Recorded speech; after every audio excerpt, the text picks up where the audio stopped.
Hello दोस्तों, स्वागत है आप सभी का आपके अपने चैनल गुरुमंत्र इंस्टीट्यूट पर। आज की ये वीडियो बीएससी फर्स्ट ईयर के स्टूडेंट्स के लिए रहेगी। फिजिक्स की वीडियो है। जैसा कि हमारा सिलेबस चल रहा था तो उसी सिलेबस को कंटिन्यू करते हुए आज नेक्स्ट वीडियो है। इससे पहली वाली वीडियो में हमने वेक्टर से संबंधित कुछ प्रूफ कराए थे, कुछ न्यूमेरिकल्स कराए। इससे पहले हमने वेक्टर से संबंधित कुछ प्रश्न कराए थे। आज उसी से आगे कराएंगे हम। और वेरी इंपॉर्टेंट टॉपिक रहेगा आज का नल वेक्टर, यानी कि जीरो वेक्टर क्या होता है उसको समझेंगे। राइट, तो आज का जो टॉपिक रहेगा नल वेक्टर। नल वेक्टर क्या होता है? अब नल वेक्टर को पढ़ने से पहले आपको कुछ पुरानी वाली बात आपको याद होनी चाहिए। जैसे कि हमारा पढ़ा था आपने यूनिट वेक्टर। यूनिट वेक्टर क्या होता था, इसको हिंदी में क्या बोला था मैंने? इकाई सदिश। इकाई सदिश, जैसे कि इसका नाम से ही पता चल रहा है, इकाई का मतलब क्या होता है? एक। यूनिट मतलब एक, तो मतलब एक ऐसा सदिश जिसका परिमाण, परिमाण बोले तो इंग्लिश में क्या बोलेंगे? परिमाण को हम बोलेंगे परिमाण, जिसको इंग्लिश में हम मैग्नीट्यूड बोलते हैं।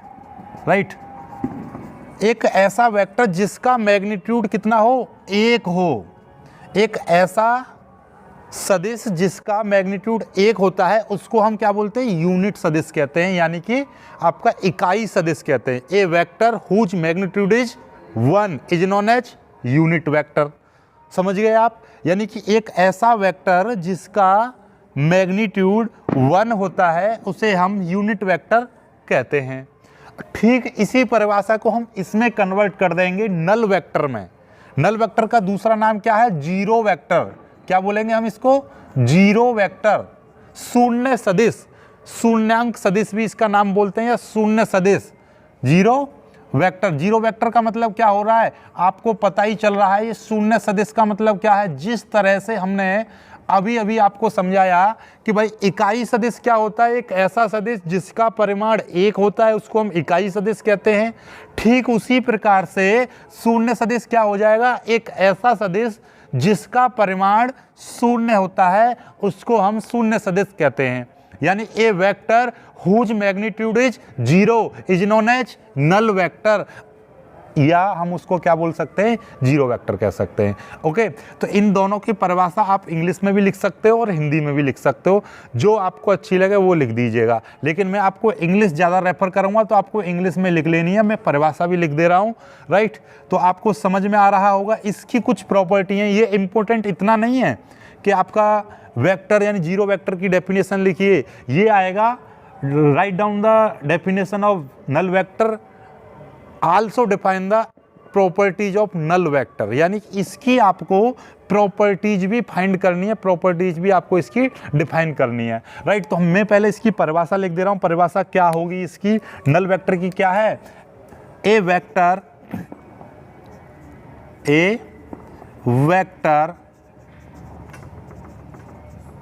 Whose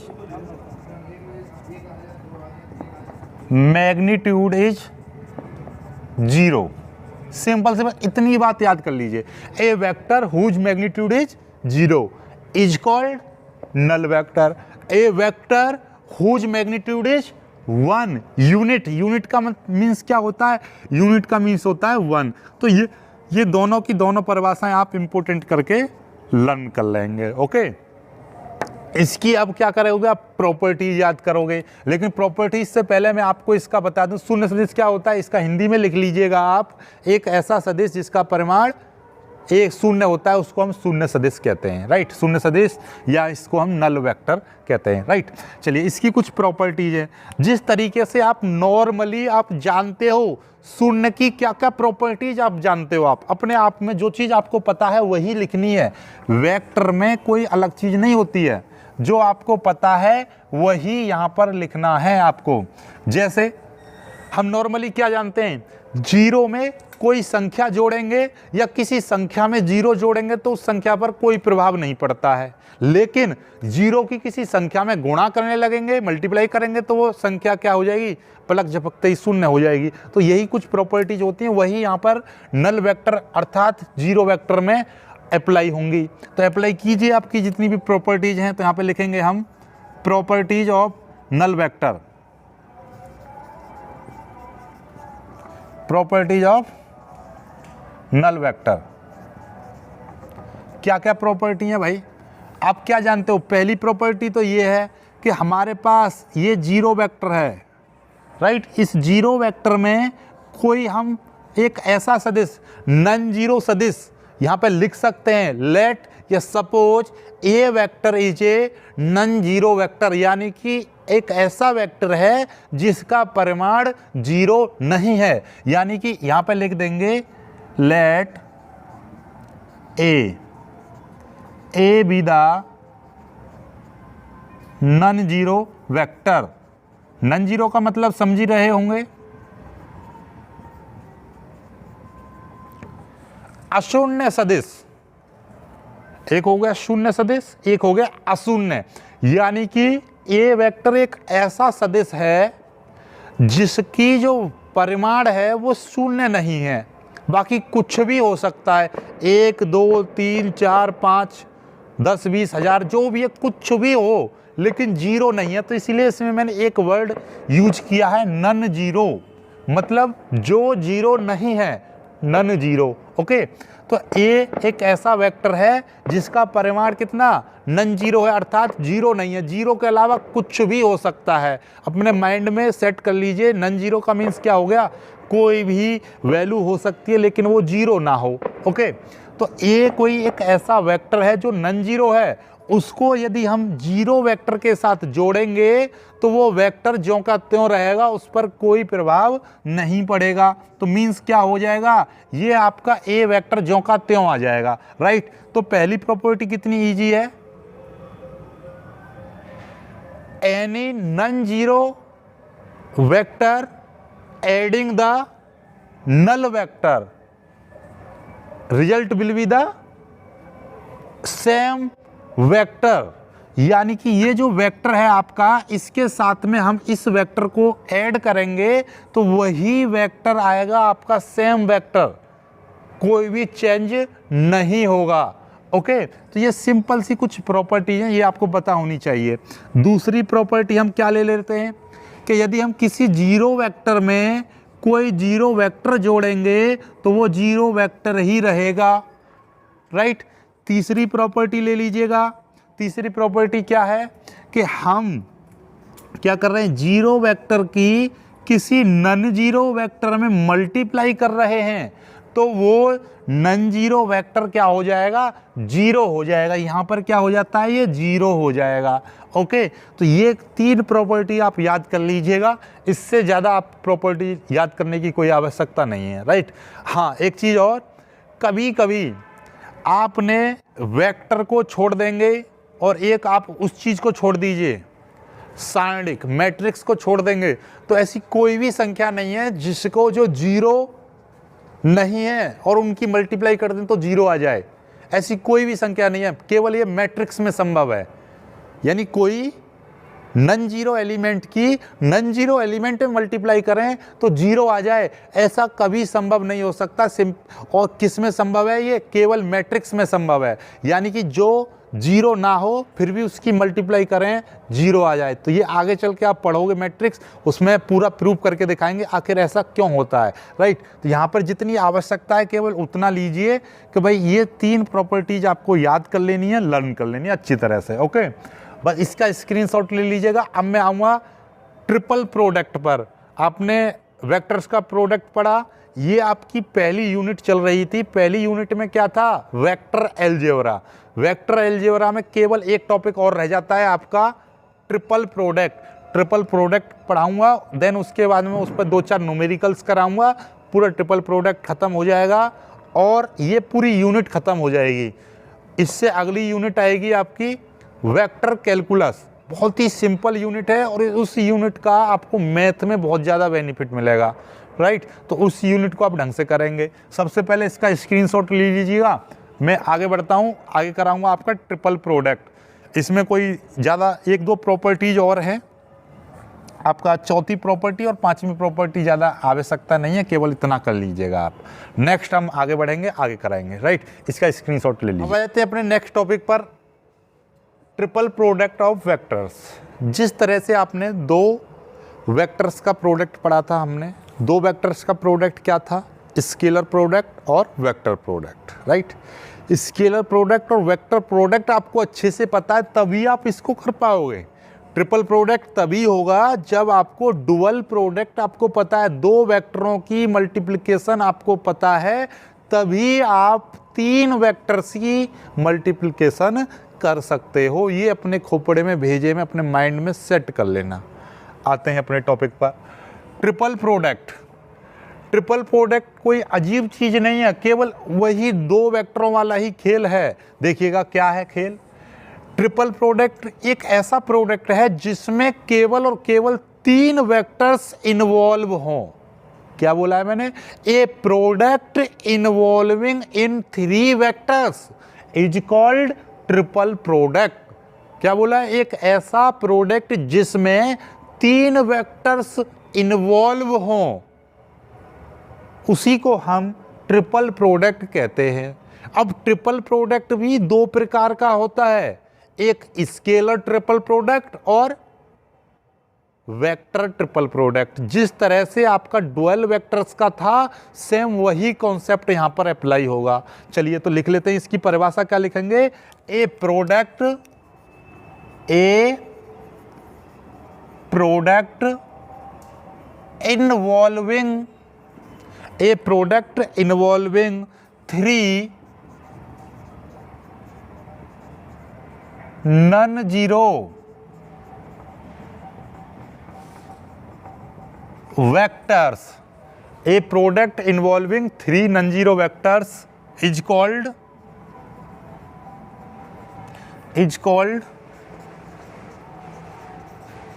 triple product of vector। ठीक है, वेक्टर्स लगा दीजिए, triple product of vectors. Okay, अब यहां पे लिखेंगे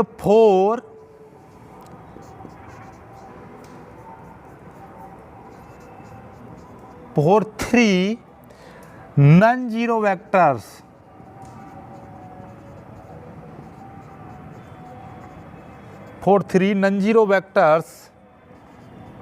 A vector, B vector and C vectors, there are two types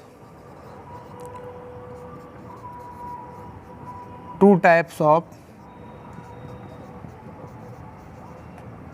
triple product. इसने क्या कहा है? एक ऐसा प्रोडक्ट जिसके इन्वॉल्व हो रहे हों, कितने इन्वॉल्व हो रहे हैं? Three non zero vectors. एक ऐसा वेक्टर जिसमें तीन नॉन जीरो वेक्टर्स इन्वॉल्व हो रहे हों, उसको हम क्या बोलते हैं? ट्रिपल प्रोडक्ट कहते हैं।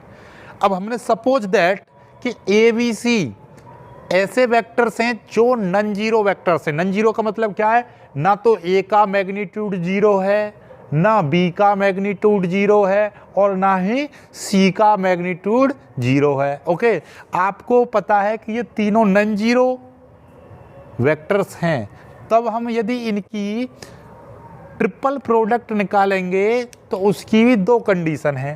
पहली कंडीशन क्या? पहली कंडीशन तो ये इस तरह से निकलेगी कि भाई ए वेक्टर, और यहाँ पे कर दिया हमने dot, B vector cross C vector, और एक दूसरी कंडीशन ये रहेगी कि A vector cross B vector cross C vector.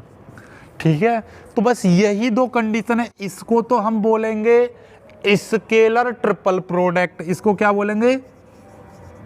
Scalar triple product बोलेंगे। इसको क्या बोलेंगे? वेक्टर।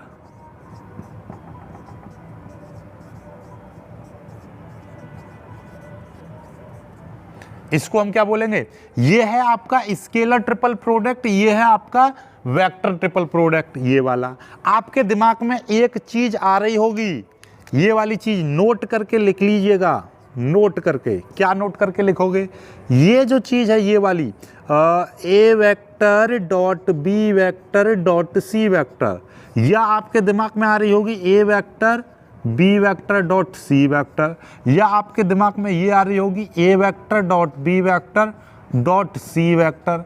ये वेक्टर्स मीनिंगफुल हैं, ये वेक्टर्स अपने आप में एक मीनिंग रखते हैं, ये अपने आप में एक लॉ का फॉलो करते हैं, इनकी कुछ ना कुछ वैल्यू आएगी, लेकिन ये ट्रिपल प्रोडक्ट नहीं कहलाएंगे, क्योंकि इसमें क्या होगा, ये जिसमें डॉट डॉट लग रहा है ये अपने आप में इसमें तीनों वेक्टर्स इन्वॉल्व नहीं होते हैं, क्योंकि जब हम इनकी डॉट प्रोडक्ट निकालते हैं तो ये इनकी एक मैग्नीट्यूड बन जाता है, जो कि अपने आप में एक छोटा मैग्नीट्यूड दर्शाएगा, यानी कि उनकी परिमाण परिणाम रह जाएगा, इसमें कोई दिशा नहीं रहेगी।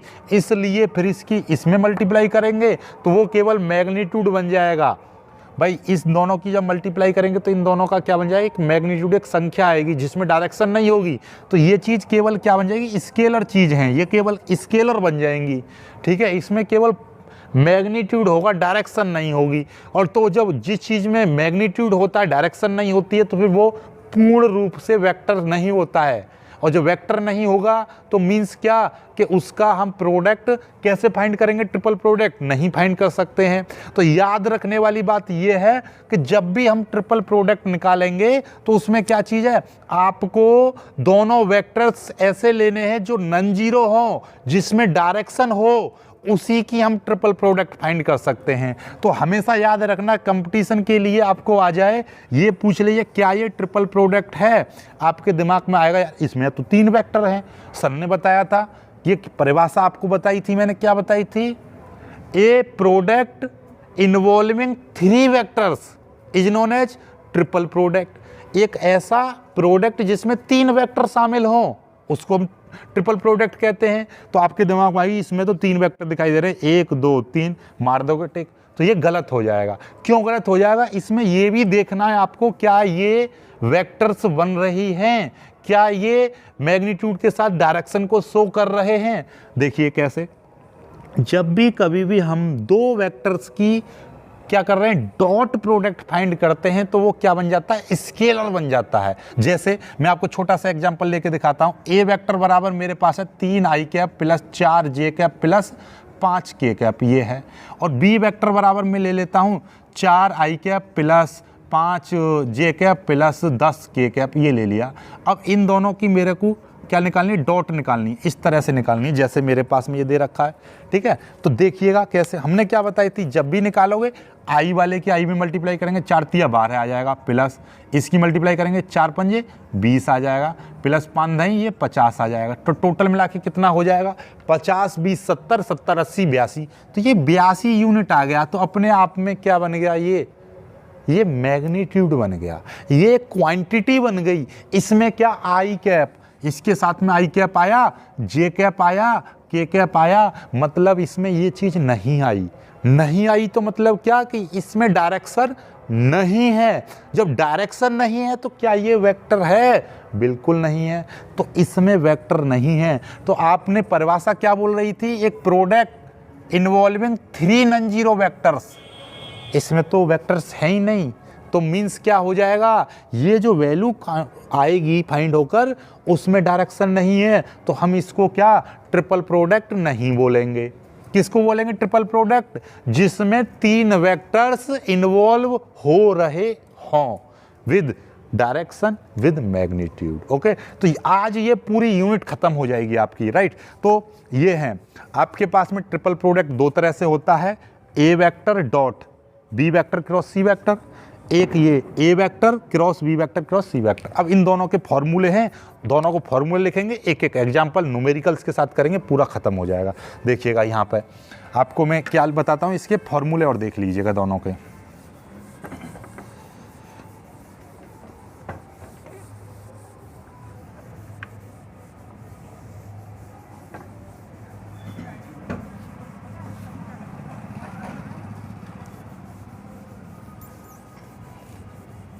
देखिएगा, हमेशा याद रखना बस 2 चीज़ें हैं, स्केलर, पहला क्या बताया था मैंने, स्केलर ट्रिपल प्रोडक्ट क्या था, A vector dot B vector cross C vector बराबर क्या हो जाएगा, साइंटिफिक बनाकर हमको इसको सॉल्व करना, A X plus A Y plus A Z, और ये हो जाएगा आपका यहाँ पर B X plus B Y plus B Z, ये हो जाएगा C X plus C Z, C Y plus C Z, ये हो जाएगा। ये आपका फॉर्मूला बन गया ये चीज़ का, किसका बन गया, ये स्केलर ट्रिपल प्रोडक्ट। ओके चलिएगा, एक यहाँ पर ले लीजिए, दूसरा ले लीजिए। दूसरा क्या था आपका, था स्केलर, यहाँ आ जाएगा vector, vector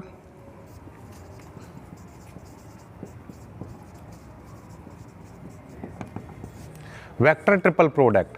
vector triple product क्या हो जाएगा, A vector cross B vector cross C vector. Okay ये देखिएगा, इसमें भी आपको साइंटिफिक बनाकर ही सॉल्व करना है, लेकिन इसमें थोड़ा सा कॉन्सेप्ट अलग लगेगा।